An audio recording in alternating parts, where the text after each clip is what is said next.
Halo para penggemar dan pecinta fisika, para penggemar Kiprofis. Saya melanjutkan pembahasan TKA berdasarkan kisi-kisi TKA tahun 2025 ya.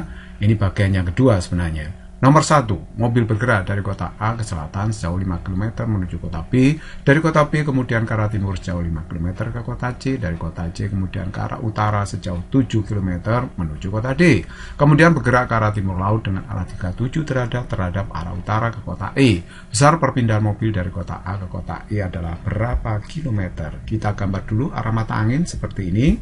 Nah, ini katanya tadi mobilnya dari kota A ke kota B menempuh jarak 5 km, kemudian dilanjut ke timur 5 km, kemudian ke utara sejauh 7 km, baru kemudian serong ya ke timur laut sejauh 5 km 37 derajat terhadap arah utara. Nah, mana vektor perpindahannya? Yaitu vektor yang ditarik dari titik awal ke akhir ini ya, dari kota A ke E.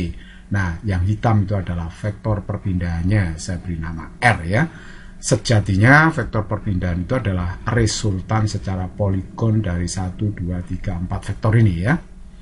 Oke, perhatikan baik-baik di sini. Saya bisa mencari R-nya, berapa panjangnya ini, dengan melihat ini kan segitiga siku-siku ya, siku-siku. Berarti kita harus mencari sisi siku-sikunya dahulu. Caranya ini kita harus tahu dulu ini berapa kilometer.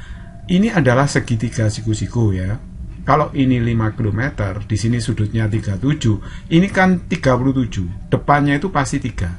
Nah, yang sini adalah 4. Ini triple Pythagoras. Nah, yang ini 2 km ya, karena ini kan 7 km seluruhnya. Ini kan 5 kilo, berarti di sini 2 km. Kalau Anda bingung kenapa kok 34, enak saja seperti itu. Ya kita lihat segitiga istimewa 345. Sudut yang diapit 53 itu kan 53 derajat, sedangkan yang lain pasti 37, karena ini siku-siku ya. 37 tambah 53 adalah 90. Jadi kalau kita lihat, sudut di depan 37 itu 3, di depan 53 itu 4. Nah, 3 km ini kan di depan 37. Ini 37 derajat, berarti yang sebelahnya ini kan 37. Jadi di depan 37, 3. Ini sisi pendeknya. Yang panjang tentu saja yang satunya, yaitu 4 km. Jadi ini dari segitiga istimewa seperti ini. Oke, nah sekarang besar perpindahan dari kota A ke kota E berapa? Berarti kita mencari R-nya ini. Nah, kalau bukan pakai huruf tebal, itu berarti nilai dari vektor R. Akar RE kuadrat plus RY kuadrat. RX itu dari sini ke situ. Ya, ini RX, RY-nya ke sana. Nah, ini sekali lagi ini segitiga siku-siku kan. R itu sisi miringnya. Berarti kalau begitu RX itu adalah 5 ditambah dengan 3. Kalau RY-nya 2 ditambah dengan 4, gitu kan ya. Jadi kalau begitu ini akar 8 kuadrat plus 6 kuadrat. Ini hasilnya adalah 10 km. Jadi jawaban yang tepat adalah D. It's very simple. Nomor 2, sebuah benda bergerak lurus menurut grafik BT seperti yang ditunjukkan gambar. Mula-mula pada T0, benda berada pada pangkal koordinat bergerak ke arah kanan.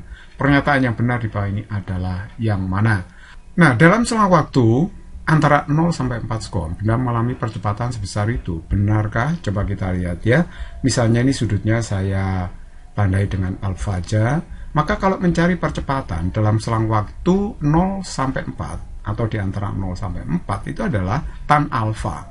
Tan alfa itu berarti depan dibagi samping, jadi 10 dibagi 4 berarti 2,5 di sini ya. 2,5 meter per sekon kuadrat. Berarti ini dipercepat ke arah mana? Ke arah kanan. Kok bisa? Karena ini daerah positif memang ya. Kurvanya di atas sumbu T, berarti daerah V yang positif, berarti dipercepat ke arah kanan. Kalau A2-nya itu sama dengan tan beta. Nah, dari sini dia mulai berbelok ke kiri, gitu kan. Atau mundur, boleh ya. Nah, ini berbelok ke kiri. Nah, ini dipercepat atau diperlambat. Ini dari 0 sampai 10 ke arah kiri itu dipercepat ya. Jadi kalau gitu ini percepatannya adalah tan beta 10/4 karena 12 kurangi 8 kan 4 ya. Jadi ini 2,5 meter per sekon kuadrat. Jadi ini dipercepat tapi ke arah kiri. Kenapa ke arah kiri? Karena pada T8 sampai 12 grafiknya kan ini di bawah sumbu T, V-nya itu negatif. Berarti dia bergerak ke kiri. Oke, terus kemudian berikutnya. Kalau ini dari T 12 sampai 16. Nah, sudutnya di sini. Ini berarti dipercepat atau diperlambat. Dari kecepatan 10 menjadi 0. Min 10 itu artinya ke kiri kan? 10 ke arah kiri. Diperlambat sampai 0. Nah, ini diperlambat bukan dipercepat. Jadi kalau gitu tan tetanya itu berarti berapa? Ya min 10 dibagi 4. 16 kurang 12, 4 ya. Tannya itu. Jadi ini hasilnya adalah min 2,5 meter per sekon kuadrat. Tanda min itu artinya adanya perlambatan. Jadi diperlambat ke arah kiri dengan perlambatan 2,5 meter per sekon kuadrat. Lanjut, untuk 0 sampai 16. Di antara 0 16 ya, sekon adalah 20. Perpindahannya. Coba perpindahannya betul enggak? Kalau mencari perpindahan dalam diagram BT sama dengan luas daerah yang dibatasi kurva. Tapi kalau perpindahan, luas yang atas itu positif, yang bawah harus negatif. Jadi kalau begitu, delta S perpindahannya adalah luas 1 dikurangi luas 2. Luas 1 itu luas segitiga ya, setengah alas kali tinggi. Setengah alasnya 8, tingginya 10. Oke? Nah yang kedua ini juga segitiga, setengah alas kali tinggi. Alasnya 16 kurangi 8 itu 8, tingginya 10 ya. Jadi kalau begitu ini 0. Nah ini perpindahan dari 0 sampai 16. Oke, terus kemudian kalau antara 0 sampai 28, ini berapakah jarak tempuhnya? Kalau jarak, itu tidak melihat plus minusnya. Langsung aja nilai mutlaknya. Jadi luas 1 ditambah luas 2 ditambah luas 3 tanpa memperhatikan tanda minusnya. Luas 1 adalah tadi, setengah alas kali tinggi. Luas 2 sama ya, tapi ini plus bukan min. Kemudian luas 3-nya trapesium. Luas trapesium setengah, 2 sisi sejajar dijumlahkan. 28 kurangi 16 adalah 12, ditambah yang atas ini 4 ya. Jadi 12 tambah 4, kemudian dikalikan dengan 8 tingginya. Nah akhirnya kita dapatkan di sini 40 ditambah ini 4 kali 16 64, kalau dijumlahkan hasilnya 144 meter. Jadi jarak total yang ditempuh memang 144 meter di antara waktu 0 sampai 28 sekon. Jadi jawaban yang tepat adalah E. Nomor 3, sebuah bola dilempar miring ke atas tanah dengan kecepatan awal dan sudut elevasi tertentu. Jika perbandingan jarak mendatar maksimum dengan tinggi maksimum yang dicapai benda adalah 4:1 dan percepatan gravitasi setempat 10 meter per sekon kuadrat, maka sudut elevasi lemparan tadi sebesar berapa? Oke, kita gambar. Ini bendanya bergerak parabol, VO kecepatan awal, alfa itu sudut elevasi tembakan, Y Mach itu tinggi maksimum, X Mach itu jarak tembak. Oke. Dikatakan dalam soal, perbandingan X Mach dengan Y Mach itu 4 dibanding 1. Kita tahu Y Mach dalam gerak parabola yang simetris seperti ini adalah VO kuadrat sin kuadrat alfa per 2G, X Mach-nya adalah VO kuadrat sin 2 alfa per G. Nah, kalau kita bandingkan Y Mach dengan X Mach, berarti VO kuadrat sin kuadrat alfa per 2G, nah, per 2 VO kuadrat, ya, VO kuadrat sin 2 alfa per G. Ini VO kuadratnya bisa dicoret, G-nya bisa dicoret, sehingga ini dapatnya sin kuadrat alfa per 2 sin 2 alfa ya. Sin 2 alfa itu adalah 2 sin alfa cos alfa. Sinnya kita bisa coret nih. Berarti kalau begitu 4 ya seperempat ini ya, seperempat sin per cos. Jadi kalau begitu sin per cos itu apa ya? Sin per cos itu adalah tan. Jadi ini seperempat tan alfa. Oleh sebab itu, kalau begitu perbandingan Y Mach dengan X Mach itu adalah seperempat tan alfa gitu. Nah, kalau saya masukkan, Y Mach-nya berapa? Di sini 1 ya, X Mach-nya 4. Jangan kebalik. Y Mach-nya 1, X Mach-nya 4. Seperempat tan alfa, berarti tan alfa 1. Berarti alfanya berapa? 45 derajat. Jadi jawaban yang tepat adalah C. Very simple. Nomor 4, seorang perenang akrobatik jatuh bebas dari gedung yang ketinggiannya 45 meter, yang di bawah gedung terdapat kolam renang yang cukup dalam, sehingga perenang tetap aman ketika jatuh dalam kolam. 1 detik setelah perenang menjatuhkan dirinya ke dalam kolam, dari posisi yang sama patut dilemparkan secara vertikal ke kolam renang yang sama.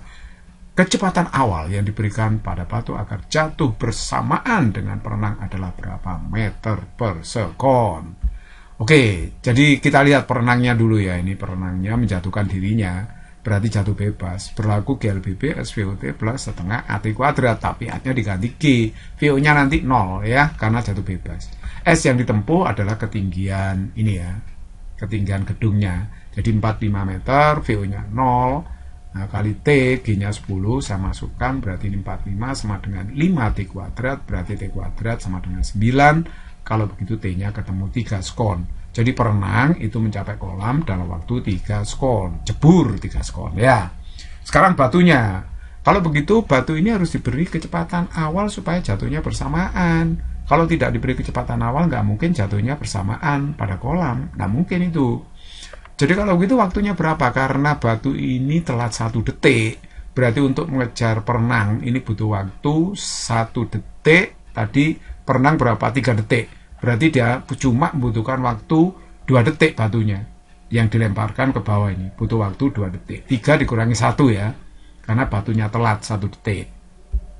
Jadi S yang dilampaui tetaplah 45. Karena sampai ke kolam. Nah, VO-nya nggak 0 kan, karena batunya dilempar ke bawah dan kecepatan awal. T-nya 2 tadi, 3 dikurangi 1 kan. Kemudian setengah, G-nya 10, T-nya 2. Kita masukkan, berarti 2 VO plus ini 20. Berarti kalau begitu, 45 dikurangi 20 itu 25, berarti VO-nya adalah 12,5 meter per skon. Jadi jawaban yang tepat adalah A. Nomor 5, bola golf A ditembakkan vertikal ke atas dengan kecepatan awal 30 meter per sekon di tanah. 1 detik kemudian dari posisi awal yang sama, bola golf B ditembakkan vertikal ke atas dengan kecepatan awal 20. Percepatan gravitasi setempat 10. Ketika bola A tepat mencapai titik puncak, maka jarak kedua bola tersebut adalah berapa meter? Kita gambar. Ini bola A ya, dilempar duluan. Baru bola B 1 detik kemudian. Bola B-nya telat 1 detik, gitu ya. Oke, nah sekarang kita lihat dulu bagaimana gerakan bola A. Bola A mencapai puncak. Nah, ini gini, kalau bola A dilempar ke atas mengalami perlambatan. Hasil rumusnya VT sama dengan VO plus AT, tapi A-nya diganti min G. Karena itu mesti diperlambat, nggak mungkin dipercepat, ya. Perlambatannya min G gitu, makanya di sini rumusnya min ya. Oke, sekarang perhatikan, kalau mencapai puncak, VT-nya kan 0 nanti. Di puncak, bola A itu VT-nya 0, VO-nya 30 bola A, G-nya 10, kali T berarti T ke puncak 3 skon. Oke, nah kalau Y-max-nya berapa ketinggian maksimum yang dicapai oleh bola A itu gampang, VT-nya kan 0, VO-nya 30, 2G, G-nya 10, Y-nya Y-max, karena VT-nya 0 di sini, berarti sudah mencapai puncak. Nah berarti ini min 900, 30 kuadrat ya, min 20 Y-max, berarti Y-max-nya dapat berapa nih? Y-max-nya dapat 45 meter. Oke, jadi kalau saya gambar, ini puncak dari bola A ya, 45 meter. Di puncak dalam waktu berapa? 3 skon. Nah, kalau bola B gimana ini? Nah, kan pertanyaannya gini tadi. Ketika bola A tepat mencapai titik puncak, maka jarak kedua bola tersebut adalah berapa? Ya kan? Tapi hati-hati di sini. Bola B-nya telat 1 detik. Kalau A-nya ke puncak itu dalam waktu 3 detik, karena bola B itu telat 1 detik, berarti kalau begitu ketika bola A di puncak, bola B itu hanya bergerak selama 2 detik kan. Jadi 3 detik dikurangi 1 detik. Bola B-nya telat 1 detik soalnya. Jadi kalau begitu, Y-nya dari bola B itu VO 20 kan, dikalikan T, T-nya cuma 2 detik, G-nya 10, T-nya 2 kuadrat. Jadi kalau begitu 40 dikurangi berapa ini? 20, berarti 20 meter. Jadi kalau saya gambar bola B ini, pada 2 detik ketinggiannya 20 meter ketika A sedang di puncak lintasan. Nah yang ditanyakan adalah jarak A dan B ini, delta Y itu. Berarti selisih dari 45 dan 20 kan? Berarti jawabannya adalah 25 meter. Jawaban yang tepat berarti E. Music is very easy and fun. Semoga bermanfaat.